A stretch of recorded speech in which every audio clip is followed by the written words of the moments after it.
जय श्री कृष्णा। कल हम सुनीति और सुरुचि की कथा पढ़ रहे थे। इस कथा को पढ़ने में ना सच में बहुत कुछ सीखने को मिला है। और इस कथा में हमने ये ध्रुव की दोनों ध्रुव भक्त के बारे में तो सब जानते हैं कि कैसे 5 वर्ष की आयु में उन्होंने कितनी कठिन तपस्या करके स्वयं नारायण को प्राप्त किया था। तो कैसे ये बताया गया है कि सुनीति और सुरुचि के बारे में सब कुछ बताया गया है। इस कथा से सच में बहुत कुछ सीखने को मिलता है। हम लोग कहते रहते हैं ना पेरेंटिंग टिप्स, यही जो कुछ चीजें हैं ना, मुझे लगता है अगर हम इनको आगे लेकर चलते जाए ना तो हमारे बच्चे, मैं ये तो नहीं कहती कि ध्रुव भक्त, लेकिन हाँ हम अपने बच्चों में बहुत से अच्छे संस्कार लेके आ सकते हैं आगे। तो आज इसी कथा के साथ आगे चलते हैं।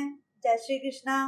5 वर्ष का बालक कैसे अपनी विमाता के चरण वंदना करके आगे चला गया, वन को चला गया। और माता ने ये पूछा कि मैंने तो तेरा अपमान किया था, तू मेरा चरण वंदना क्यों कर रहा है। तो उसने कहा क्योंकि मेरी माता ने ऐसा कहा है कि वन में जाने से पहले अपने सभी बड़ों का आशीर्वाद लेके जाना, इसलिए मैं आपका आशीर्वाद लेने आया हूँ। एक पल भर के लिए तो सुरुचि का हृदय भी पिघल गया। उसने कहा है कितना सयाना है ये, इसके सामने तो मेरा उत्तम कुछ भी नहीं है। परंतु फिर भी हमारा अहंकार हमें ये मानने नहीं देता। अपमानित होने पर भी ये मुझे प्रणाम कर रहा है। इसका स्वभाव कितना सरल है। उसने सोचा कि ध्रुव यदि यही रहेगा तो अवश्य ही एक दिन हिस्सा मांगेगा, इसलिए वह उसका पिघले हुए हृदय को यही समझाने लगी कि उसके जाने में ही उसकी भलाई है। अंततः उसने ध्रुव से कह दिया, ठीक है, जाओ वन में जाओ और वहीं जाकर तपस्या करो। बालक के प्रणाम करने पर भी सुरुचि का दिल कुछ समय के लिए तो पिघला, परंतु फिर भी अपने पुत्र मोह के भय से उसने उसे जाने के लिए कह दिया। सत्य कर्म का पुष्प तब तक ठीक ठाक ना बढ़ जाए जब तक स्वभाव नहीं सुधर पाता। सुखदेव जी वर्णन करते हैं, 5 वर्ष का बालक माता से आशीर्वाद लेकर वन में चला गया। भागवत की माता पुत्र को तपश्चर्या करने के लिए वन में भेजती है, जैसे कि सुनीति ने ध्रुव को भेजा। आजकल की माताएं बालकों को सिनेमा देखने के लिए भेजती हैं, पैसे देकर उन्हें ये कहती हैं कि जाओ जो तुम्हारा मन करेगा खरीद लेना। उन्हें कभी भी पैसे देकर ये नहीं कहती जाओ किसी गरीब की मदद करो। इससे आंखें, शरीर और अंत में जीवन बिगड़ जाएगा। कैसे हम अपने बच्चों को पैसा खर्च करना सिखाते हैं, कैसे हम अपने बच्चों को पैसों की कदर करना नहीं सिखाते। मैं ये नहीं कहता कि जो अमीर है, जो अपने बच्चों को सब कुछ दे सकते हैं, वह अपने बच्चों को पाप की कमाई पाप की कमाई करने से रोके। मैं बार बार यही कहता हूँ कि हंसने और मजाक में भी कभी भी अपने बच्चों को कुछ ऐसा नहीं सिखाना चाहिए जो कल को उनके लिए घातक सिद्ध हो। धन्य है सुनीति जैसी माताएं जो अपनी संतानों को संस्कार देती हैं, जो राजा के पुत्र होने पर भी अपने बालक को तपस्या करने के लिए वन में भेज देती हैं, जो विमाता को चरण वंदना करने के लिए कहती हैं, जो अपने बच्चों को ये सिखाती हैं कि कभी भी किसी के लिए मन में दुर्भाव नहीं रखने चाहिए। कहते हैं अगर हमारे मन में किसी के लिए दुर्भावना जन्म लेती है तो उसका विनाश तो बाद में होता है, पहले हमारा ही विनाश हो जाता है। हमारा जो ऐसा जिसके बारे में सोचते हैं वैसा ही कभी ना कभी हमारे हृदय में और हमारे साथ अवश्य घटित होता है। इसलिए मैं बार बार कहता हूँ कभी भी किसी दुखी पर हंसना नहीं चाहिए, कभी भी किसी विधवा का मजाक नहीं करना चाहिए, कभी भी किसी का दिल नहीं दुखाना चाहिए, कभी भी किसी अनाथ बालक के सामने अपने बच्चे को उसके पिता से लाड़ प्यार करने को नहीं देखना चाहिए।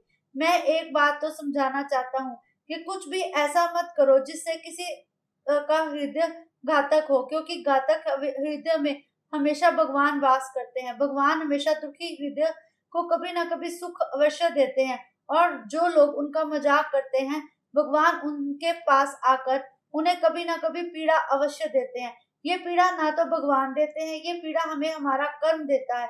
तो फिर हरि को क्यों कोसते हो। हरि तो कहते हैं तू अच्छे कर्म कर, तू मेरे आश्रय में आ, मैं तेरे साथ हूँ। हरि तो अर्जुन के पास भी गए थे और हरि दुर्योधन के पास भी गए थे। इसमें हरि का क्या कसूर। अगर दुर्योधन अपने भावना समझ सका, और अर्जुन के भाव ही श्री कृष्ण से शुरू होकर श्री कृष्ण पर खत्म होते थे। मार्ग में ध्रुव जी ये सोच रहे हैं कि घर तो माता ने मुझे बेटा कहकर पुकारती थी, माँ मुझे खाना खिलाती थी, वन में कौन मुझे बेटा कहकर पुकारेगा, कौन खाना खिलाएगा, कौन प्यार करेगा।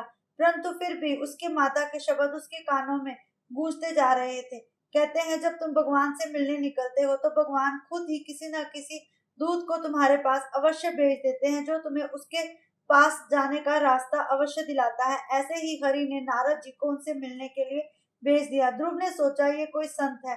अच्छे संस्कार के कारण ध्रुव ने उन्हें प्रणाम किया। प्रणाम हमें अवश्य बड़ों को करना चाहिए।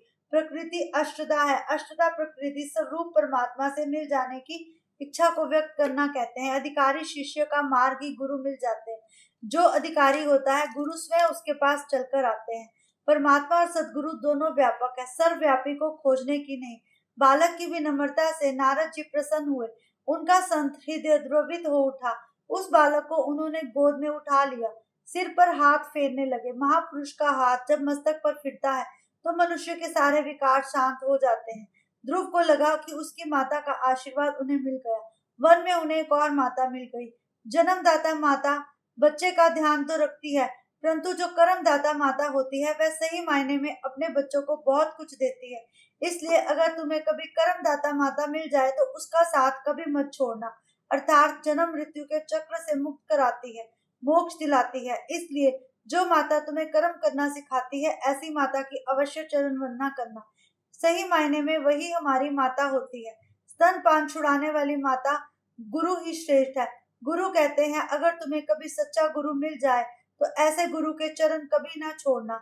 नारद जी कहते हैं कि अगर तुम्हें कोई नेक रास्ते पर ले जाना चाहे, अगर तुम्हें कोई सत्संग करने के लिए कहता है तो ऐसे मनुष्य का कभी भी अपमान नहीं करना चाहिए।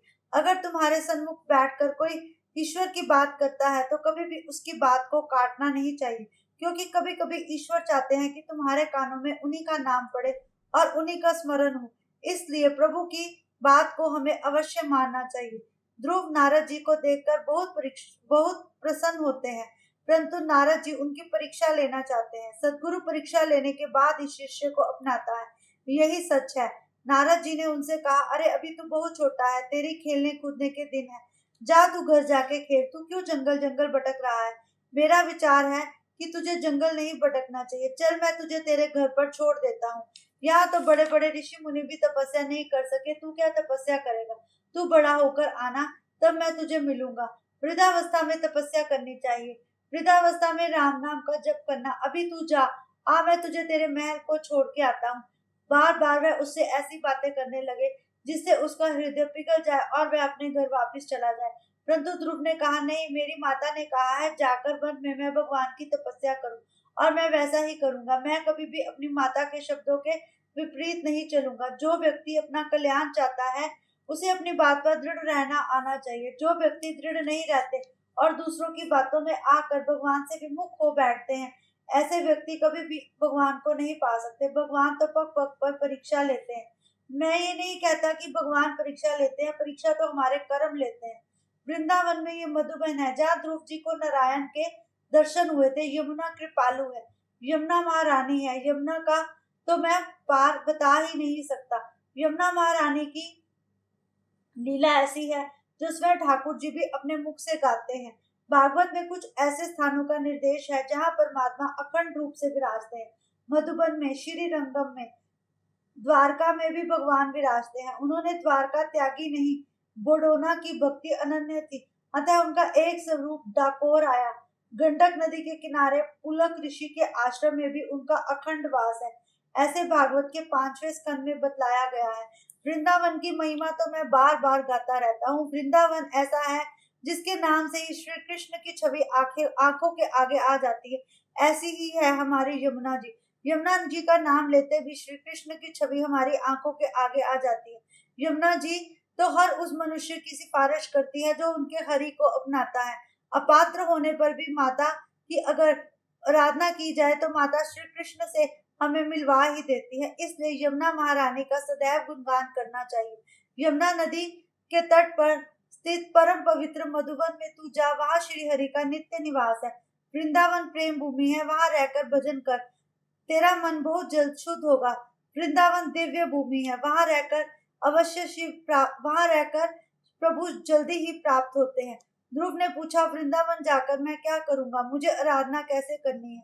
तब नारद जी ने कहा, ध्यान करने से पहले तुझे मानसी सेवा करनी होगी। चतुर्भुज नारायण की मानसी सेवा करना। उस समय मन की धारा कहीं टूट ना जाए, ये ध्यान रखना। ईश्वर के मन में संतन संलग्न होना चाहिए। मानसी सेवा श्रेष्ठ मानी गई है। सब सेवाओं से उत्तम है मानसी सेवा। भगवान शंकराचार्य भी श्री कृष्ण की मानसी सेवा करते थे। जो अपने पास कुछ नहीं रखते ऐसे विरक्त सन्यासी मानसी सेवा करते हैं। कहते हैं मानसी सेवा करने वाले से भी उच्च है।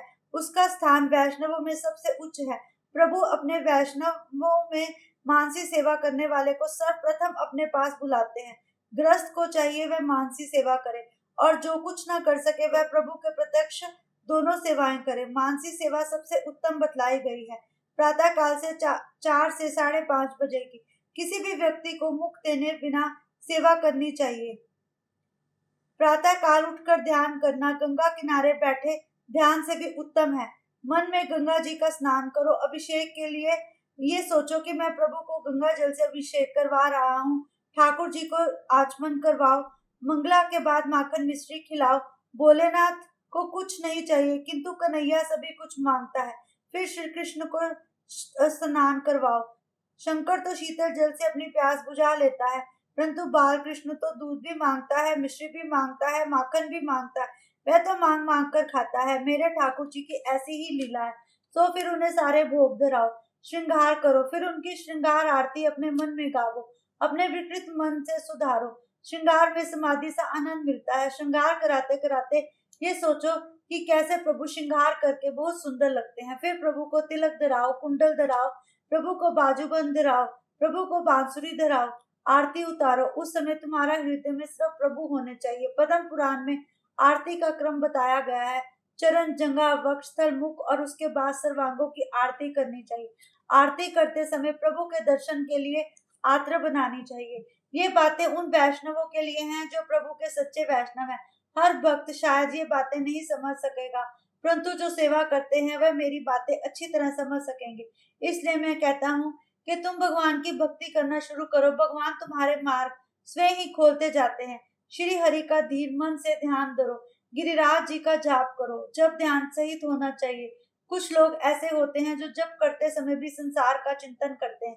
उन्हें बस ये सताता रहता है कि ये बनाना है, वो बनाना है, ऐसा करना है, वैसा करना है। परंतु जो मानसी सेवा करते हैं वह सेवा करते करते ही ठाकुर जी को पा लेते हैं।